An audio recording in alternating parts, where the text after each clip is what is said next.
Alright guys, here is a quick review of the GunVault brand SpeedVault. It's the product number is SV500, number pad, quick released, speed safe.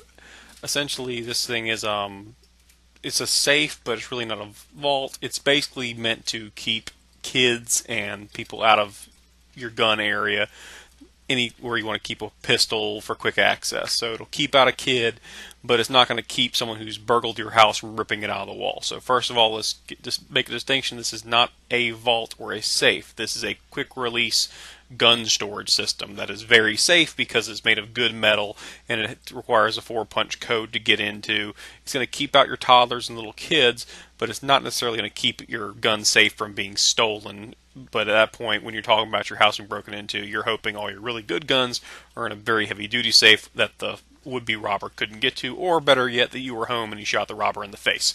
That's the other better option. That's what a shotgun's for. But this is just a quick unboxing followed by a very fast demonstration of how it's turned on and codes are set. I don't do a full install because the instructions are pretty good on it. And from there, I only really explain a couple minor issues I had that I feel like anybody might have based on the instructions, because the instructions are okay, but they're not great. Alright, so this is the actual unboxing. It comes with a set of keys, comes with a little Phillips head screwdriver, which is actually kind of nice because I find that most things you buy online that want you to assemble or install something assume you have a Phillips head, which of course I do, but it's nice to always have an extra one. That is the bracket that's being lifted off right now that actually mounts up to the wall. The SpeedVault itself can actually be placed on 3 different sides. You can place it perpendicular to the wall or parallel to the wall or on a desk or any wooden surface. One strange thing I will say about the install that I don't mention later in the video is that it only comes with wood screws, little short shallow wood screws. They will not mount into drywall. If you want this thing mounted into drywall, you need drywall screws, and they don't provide those in the kit. If you want to do what I did and just find the stud and mount it to a stud in the wall, you need to get some wood screws to get it installed on there properly to where it'll hold good. There's something else comes with it. It comes with a little 3-year keeps your guns from corroding strip from Flambeau Zerst corrosion protection. I put it into my I didn't even put it in that thing. I actually just put it into my gun cabinet, so I don't really use it. It comes with 2 keys, so it lets you and your student together have one of the keys, and they can make sure it'll open up. And those keys are important, so keep them around. Put them where the kid won't get to them, but make sure you have them, because this gun Vault Speed Safe actually does have a fail-safe. So if, like, let's say the kid tries 30 times or so to get in there, and it will eventually lock up. It'll have a little lock system where it just doesn't work. My son actually did that. My wife wanted to see, well, let's see if he can break this 4-digit code, because hey, 4 digits isn't that much. And of course he couldn't, but it also locked the safe, and it can only open at that point with the key. Now eventually it resets again, and you can actually use your original code you put into it. So I was able to adjust the code. My son was able to mess it up a bunch of times, get locked out, and then my code worked again. So that wasn't a big deal. But it does have a lockout time. And because I'm voiceovering on this video, you can't hear how loud the actual vault is, but at the very end you will when I do a quick demonstration of it, so don't panic about that. You will understand how loud this thing is. And it's not terribly loud.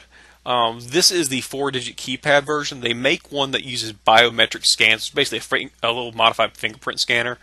And the reviews on that have been kind of mixed at best. And I just didn't want to risk that, because I'm hearing apparently that, like, it's not the most robust or complex fingerprint reader, so maybe someone who has similar fingerprints might be able to get into it. So I just didn't worry about it. I wish it had more digits. I would rather have like a 5 or 6 button system, because there's more combinations, and it makes it may feel a little better about it. I feel like if somebody really wanted to, like a kid who's like maybe 10 years old, they could sit there and try to figure it out. But yeah. It also takes a 9-volt battery, and I'm convinced that there should be a Surgeon General warning for 9-volt battery products, because I hate every time I buy a product that doesn't say anywhere on there in big bold letters, you need a 9-volt battery for this shit. And so I end up getting on the road driving off just to go buy one 9-volt battery, and I guarantee you in 6 months I will need another 9-volt battery, and I won't have one. It'll probably be because of the smoke detectors, but still, I'll have to go out. They should have warnings on all 9-volt battery products. They just annoy the crap out of me. And I'll take this time to apologize for my legs being in the video. They're very hairy. Sorry about that. Alright, so the install of the battery is not too terribly hard. It's just on the underside. Underneath where the battery is installed is also where you will see the reset encoding button to make your own code in there. It comes from factory as 1234 and pops right open, and then from there you actually can adjust the code. And in just a minute you're going to see how that's done. Now to set the code, you have to press the learn button for 2 seconds, you'll hear a beep, and then you'll put your code in. And you have to repeat that step 2 more times, and it'll be finalized in there, and it'll be memorized. And you're about to see that with sound and everything else in there to kind of explain what's going on. But just look at the instruction, you'll see where the actual learn button is.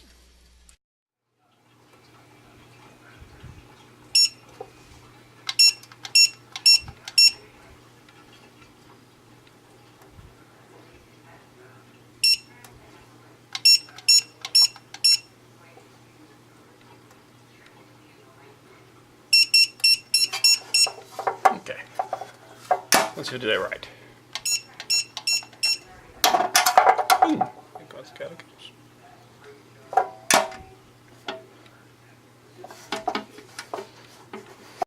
Alright guys, so this is the mounted quick safe. Now I'm going to show you a couple weird things that were kind of a pain in the butt that might help you guys out if you're installing one of these. If you look at the bracket itself, actually look inside where the bracket mounts to the wall, you'll see these little thumb screws right there, and there's a third one right over there. Now, they're not terrible, but here's the problem. I'm about 6 foot tall, and I have very average hands, and I got to figure out a way to get these screws in. It took about 15 minutes just because my hands are big and I have big stumpy fingers. It's kind of hard for me to get my hand in there well enough to function the thumb screw without dropping it 57 times. So be careful. Maybe find a little lady in your life, or this might be the only time you let your child help you install something just because their hands are a little smaller, but it'll make it a little easier on you. Alright, here's the only other weird thing about this mounting system that's kind of threw me for a loop and made it very difficult for me to actually put this thing together. The instructions tell you to unscrew 2 screws in the back portion of this, but when you take it off and out of the box, there's 2 sets of screws. There's the correct set, which I'm about to show you, and there's the set that's attached to the bumper. It doesn't really differentiate between the two. Basically how this works is this right here hooks into a little crossbar that's inside your bracket and shelf. The only thing holding it in is this little plate right here. You want to put the plate in. It's got 2 little posts to guide it on, and it puts it on. And there'd be 2. And if I were taking this apart, there'd be 2 little screws right there and there. So when you see that, that's what you take out to make this thing work. So you can install on the bracket and put the thumb screws in.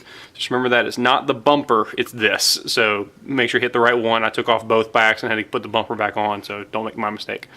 But yeah, then you got to basically actually install it. I'm going to have to lay on my back and get underneath this to actually put the screws in over, so that little hole right there will actually catch the bar and it'll be permanently in place. Alright, this last one little weird thing is more of an OCD issue. The installed QuickSafe doesn't show it on the box what it actually looks like with the bracket and the installed SpeedVault.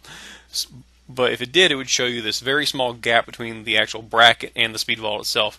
That's supposed to be there. Don't panic. So if you have one of those, that's what it's supposed to look like. So don't think it's supposed to be flush. I know it bugged me, and I'm just dealing with it now, but it's supposed to look like that, so don't freak out. And here's the final demonstration.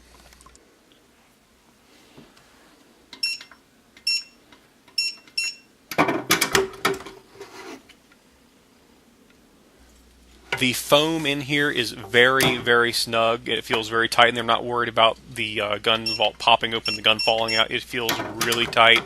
It's not moving. So this is a very good product. I would totally recommend you get it. The steel is made of good quality stuff. The foam is good quality stuff. The locking mechanism is good. It's a good system. I would recommend that you get one. Honestly, it's great.